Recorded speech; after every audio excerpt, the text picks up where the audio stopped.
Hey everybody, you're probably saying, this ain't an adventure camp video. Simple. Well, I'm doing a reaction to matpat's final game theory. Here we go. I will be pausing.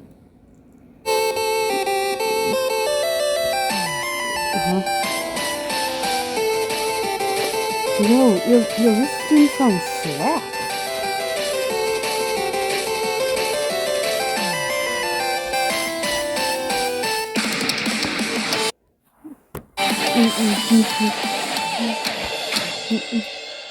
Hello, Internet! Ruining your Welcome to child since Game 2011. Theory, where that is the last time that I'll be saying those words officially on this channel. Yep. Loyal theorists, how do you say goodbye? 13 years ago, I made you this promise. Do you want to know more about the games you love without having to put in any work of your own? Well, now you can play and learn. That's right, Weboverse. We have created Game Theory, gaming's tangential learning experience. Well, Weboverse, here we are today, 3,000 videos of tangential learning later. Yeah. How do you sum all that up? I already got super weepy in the last one of these things, so probably shouldn't do that again. It'd be redundant and probably not great for the tech equipment. We've also spent the last 10 weeks together knowing that this day was gonna come, right? So I really feel like I've gotten my farewell tour. I've buried hatchets, I've rekindled friendships, I made sweeping videos about the state of online entertainment, fired some tanks. That was legitimately very cool. I honored my heritage. I made Disney mad at me one final time, which, felt appropriate. Got some new dripping, and just in general, ran my way through all the things that were left in my content creator bucket list. So again, I ask, how do you say goodbye? First, it's probably most important to remind you that it's not officially goodbye, right? It's not like I'm dying or anything. It's more of a see you later. I'm still gonna be doing plenty of stuff. Like, I'm already booked to do the fashion show on Style Theory later this year. I'm still gonna be here on the couch for GT Live. In a couple weeks, I'm gonna be giving a speech over at PAX. I was recently in a kill count. Heck, I'm already slated to do the Jacksepticeye podcast, the Ludwig podcast. There's a collaboration I'm doing with Shea Frillis Productions. There's the FNAF musical over on Random Encounters. Like, I will be doing a lot, and you will probably be sick of me doing all these things on everyone else's channels. But if you do want to stay in touch with me, there are actually two ways that you could do it. Normally I'd say something like, oh, you can follow me on Twitter, but we all know that there's like a grand total of 0 people who want to be over on that platform. So instead, I decided to make you this. A mysterious website named where'smatpat.com. This is going to be a place that I update every once in a while when I have news about some new project that's coming up, or, a mystery that you're going to have to solve by digging through the source code. Yes, it's a ripoff of scottgames.com. No, I don't feel bad about that because he stole enough of my ideas over the years. He kind of owes me one. Yeah. Editor should drop on some deal with it sunglasses in this moment. Yeah, that's a good one. Once you're there, make sure you sign up via email. Don't worry, I'm not going to be spamming you with updates or anything. It'll be more like a MatPat newsletter, or maybe a Christmas card that you get every once in a while with a funny update, or maybe we could chat about a favorite movie or something. I'll send over the occasional video that I'm just inspired to make. Who knows? Basically, this is just meant to be a way to let you all know what I'm up to directly in a way that isn't going to be subject to filtering algorithms, And to kick things off this week, I'll be selecting 100 random emails that sign up to get personalized letters. And from that point forward, once or twice a week, I'll continue pulling a handful of emails to send personal notes to. It'll be a fun way to stay in touch. Long story short, make sure you bookmark it since you never know what might happen over there. But, all right, enough stalling. Back to the question at hand. How do you say goodbye? Well, I think you honestly have to end it all where it began. This title, A Game Theory about game theory. Did you know that game theory isn't just a nerdy YouTube show? It's also a nerdy economics concept.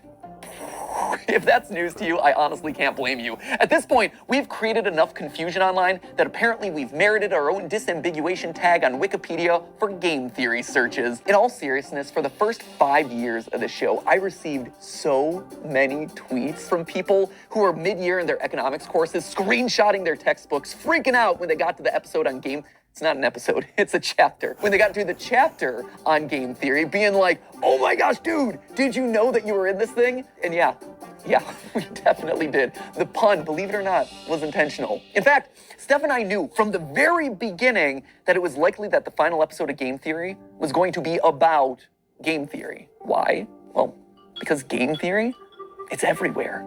You can't escape it. If you've ever seen the movie Love Actually, there's actually this opening monologue in it that goes a little something like this.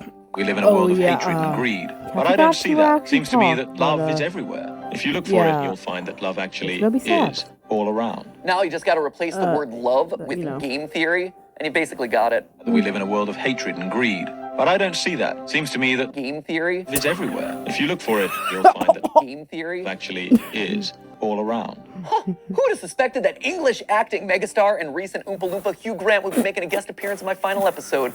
Truly, we have spared no expense for this one. And not only is game theory just everywhere, it also holds the secret to winning everything forever. Yeah, I know, right? That is a huge claim to make. Clearly, I was saving all my biggest secrets for the grand finale. So, you know what? Let's not beat around the bush anymore, my friends. Let's make you masters of the universe and reveal how, whether you like it or not, you all are theorists for life. Come on. Oh, this way. Yep, we're to go to the final game theory. Yeah, we're moving off the couch this time. That's how you know it's a big deal. Let's go. At its core, game theory is the science of strategy. So we gamers, we understand strategy, but what exactly is game theory specifically? Well, to understand that, you have to go back to the original game theorist, not me, this guy right here. He might not have himself the red leather jackets or the cool diamond play buttons, but I'll tell you what he does have.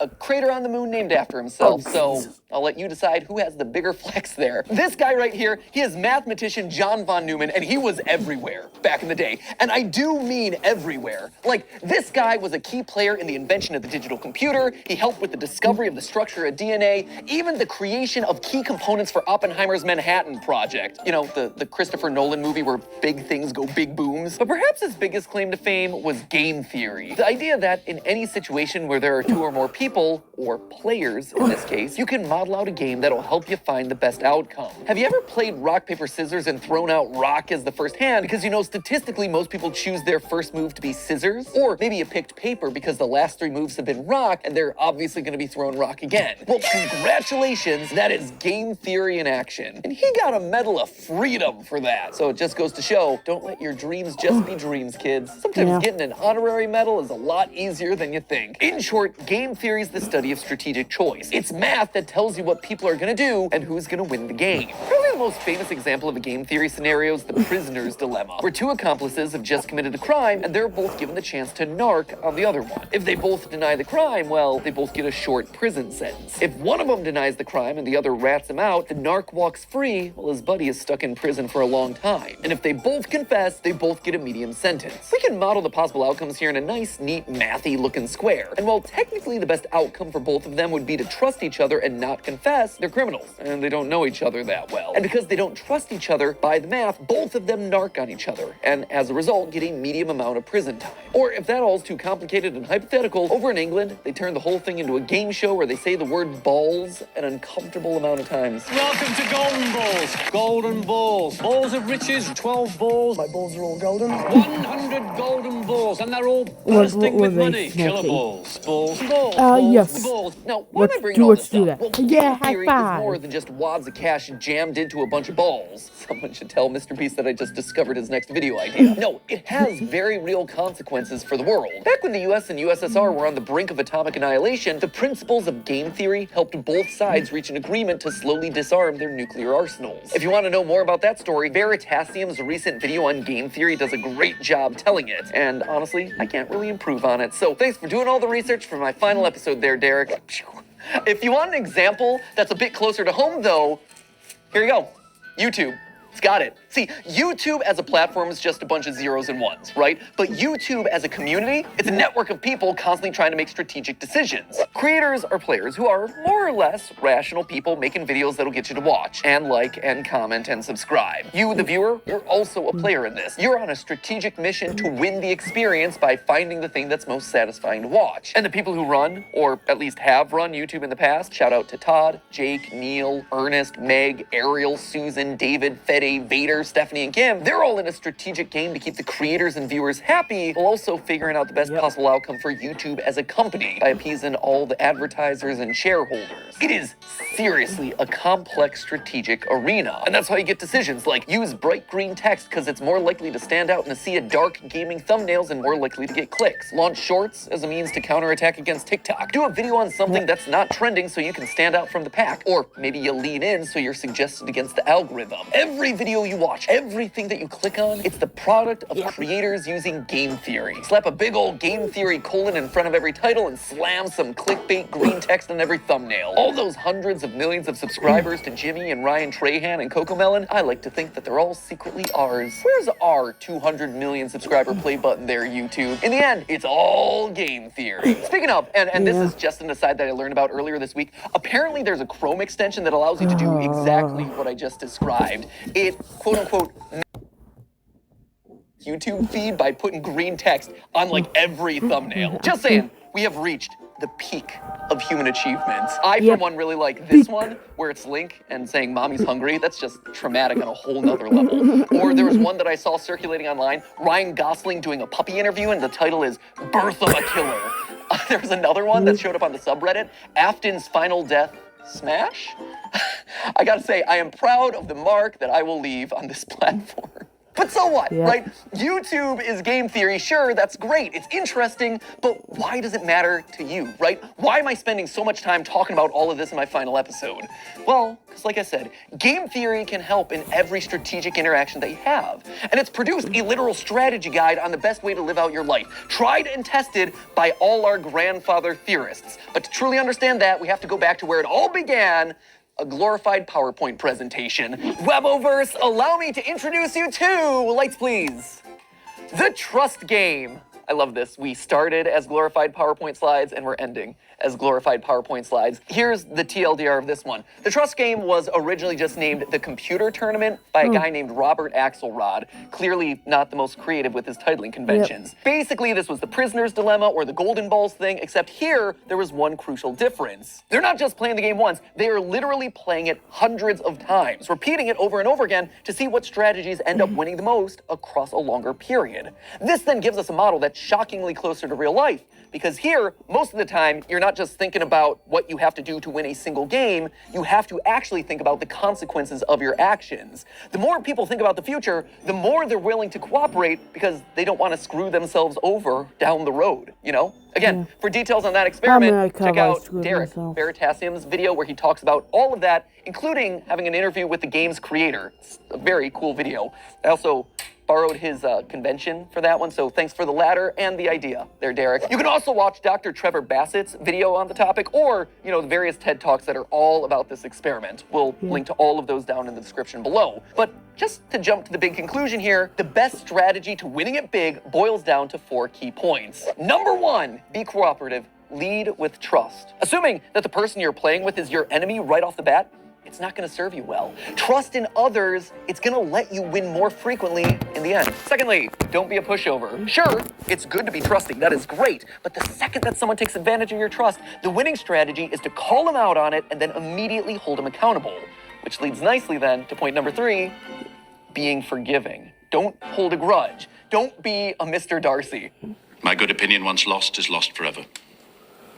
That is a failing indeed. You tell him, girl, you are exactly right. She's speaking some game theory truth right there. Well, sure, it hurts to have your trust broken. Staying open to the chance that other people can change, that they can grow and learn and get better, that is the ideal solution here. The trust game showed that players who held their opponent accountable, but then forgave them, actually won out more often than any other strategy. And lastly, it's important to be honest and open about your strategy. When people can't understand what you're thinking, that's then when mistrust starts to breed. By being honest, it breeds honesty in others. It allows you to build on that trust over time, one step, bit by bit. Across the thousands of rounds of testing, nice strategies that were fair, but also firm, ultimately won out the most. Now, when I read these outcomes, what really struck me first was how they present a really hopeful view of the world. A hopeful view that I don't think a lot of us carry around a lot. I mean, it's easy to assume that everyone out there is out to get you, and it's easier to just close off to people who've wronged us in the past, but math, and game theory specifically, proves that assumption's wrong. And hey, if you don't want to believe the thousands of rounds of computer simulations, there is a very solid real-life example: YouTube. YouTube is a positive-sum game, which means that more than one person can win. And in fact, a lot of times, the more others win, the more you can win too. When I was just starting off, I was so mad and scared when Vsauce 3 released this video, calculating Sonic's speed. I'd been working for a year on the channel at that point, grinding away and seeing a fair amount of growth, but in that moment I saw a spin-off of one of YouTube's top subscribed channels just horning in on my territory of gaming science. It was like they were gonna steamroll me. They were gonna steal my audience away. So I did a video where I tried to stake my claim, and thus, Sonic is Slow was born. Hello, Internet. Welcome to Game Theory, applying science to video games since April 18th of 2011. Recently, however, a new gaming scientist has come onto the scene. The good folks over at Vsauce 3 recently took a gander at a game series I covered in episode 5. It's a great video, except for one thing: it's wrong. Listen to my voice in that. Oh, I'm so proud that I finally hit puberty, like 7 years into making these videos. Anyway, you can tell that I'm super salty in this one, right? I'm asserting that I did it first. I'm citing the dates. I am literally trying to one-up Vsauce 3. But then something interesting happened. I got views from Vsauce. I saw that their video and mine were actually helping each other. I was so afraid of me losing a year of hard-earned progress that in reality, I wasn't just operating on my own island anymore. By unintentionally cooperating with each other, we had just created our own little micro-trend of gaming science content. There were clearly enough views for all of us. Steph and I, in our years of consulting, kept hammering home this one point, that YouTube is a place where all ships can rise. Leading with trust goes a long way. From inviting someone to collab on your channel, to comparing notes on production because it can help you both. You actually see this kind of cooperative game theory in action with content houses, or projects like the QSNP where creators are helping each other and sharing audiences. On the flip side, there are creators who haven't done a good job of leading with trust, and who've approached YouTube as a zero-sum game, a place where there can only be one winner. And guess what? Didn't work. Back in 2020, a few of the top beauty creators tried to take each other down, encouraging viewers not to watch each other, trying to turn audiences against people that they thought were their competitors. It was for the clout, it was for the views, and it backfired. In fact, it backfired so badly that all of their channels took a massive hit, and the beauty vertical, which was once a main pillar of YouTube's earliest days, never truly recovered. By working together, the platform thrives. Lights? But by thinking that you can only win when other people lose, well, that's when everyone loses. It's kind of sad. Let's move on. But if you don't want to listen to mathematicians or YouTube meta-analyses, just look at me. Game Theory, the show, is a testament to those 4 lessons of game theory, the nerdy economics concept. Every person who's built this channel has led with trust. Ronnie, he put his own show on the back burner so he could dedicate his time to editing Game Theory, trusting that we would be able to succeed more together. He helped the show to truly become what I had always dreamed it would be, and I honestly wish that he could be here to this day so I could thank him so much for that. The same is true for Goomba and Drake and Lee and Ryder and all the other partner shows who joined up with us in lieu of working on their own channels. Steph, she left being a consultant at a real company in the medical field on the belief that by cooperating, we could actually make something really special together. Jason, who is actually right here behind the camera right now. Jason, who you know as the guy that we blame all the time on GT Live.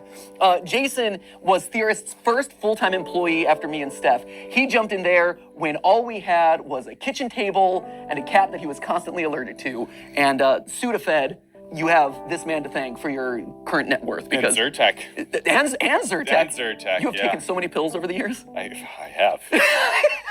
But all medically prescribed, though, I promise. Yeah, no, good medical pills, not anything sketchy, for sure. But Jason is the man that we have trusted with the weight of the entire production process across all the channels for years. Like, this man is the unsung hero of everything you've probably ever watched across any of the channels. Without him, without you, none of these videos would get made. Thank you.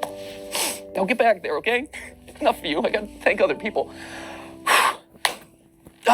You know, friendship first, but also working together to create awesome stuff, right? And if you're talking about unsung heroes on this channel, there is one man who also deserves a call out, and his name is Yossi. He is our audio wizard. He is the man who I have trusted with my voice for the better part of 9 years. He has had to suffer through more hours of my voice than anyone else in the world. I am so sorry, Yossi. I am so sorry for all the burps and weird edits and weird diatribes and jump scares that Ali has given me over the years. Was Yossi a pro when he first joined up with us? No. But you know what he was willing to do? He was willing to learn. And I've trusted him with my voice for the better part of 9 years. And the same goes for another member of the team who you've never gotten to see, but was actually there before the channel was even monetized, which is kind of crazy to think about.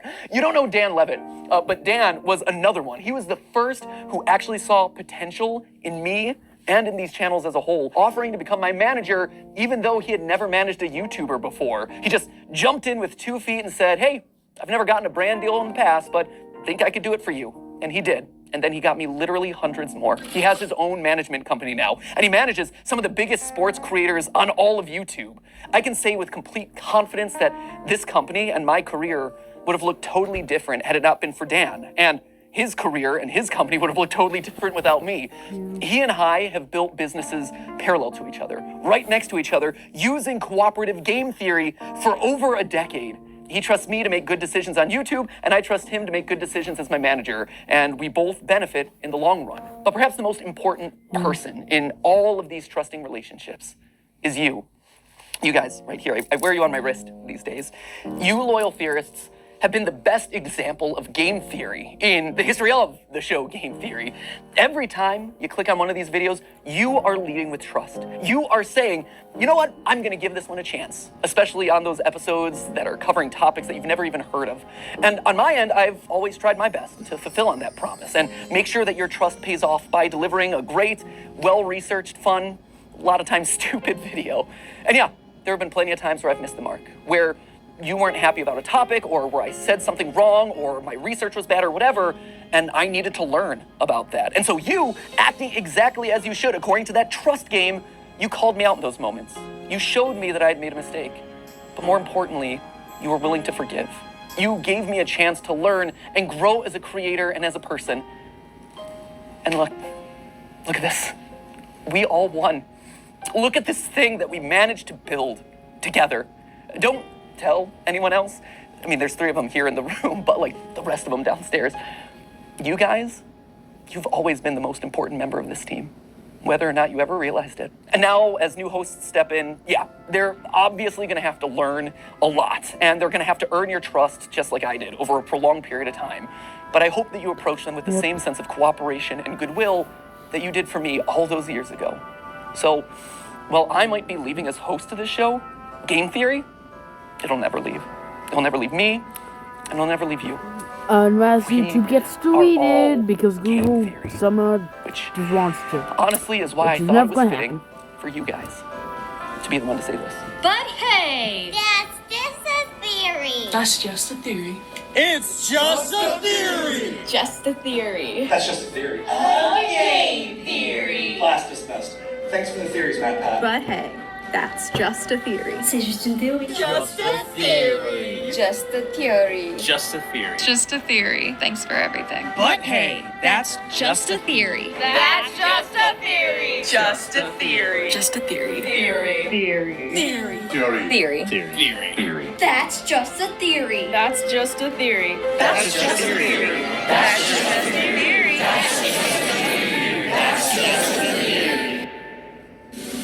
A style theory. A food theory. A film theory. A game theory.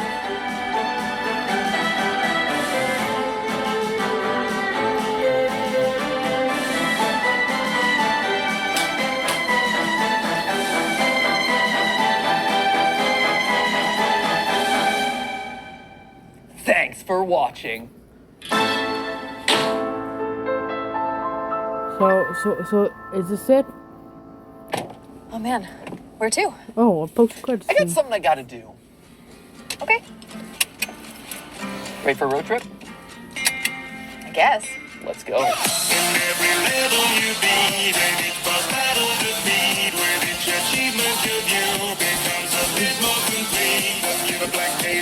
god.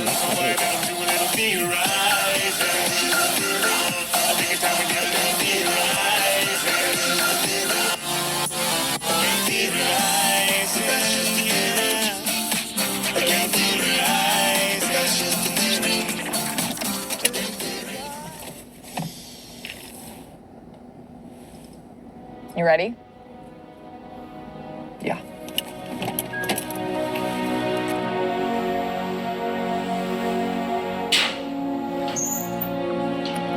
This looks like a familiar house.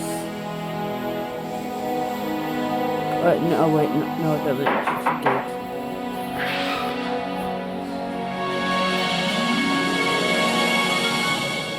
I've been expecting you.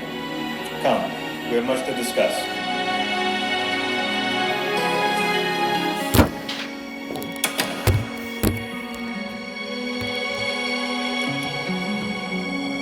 What?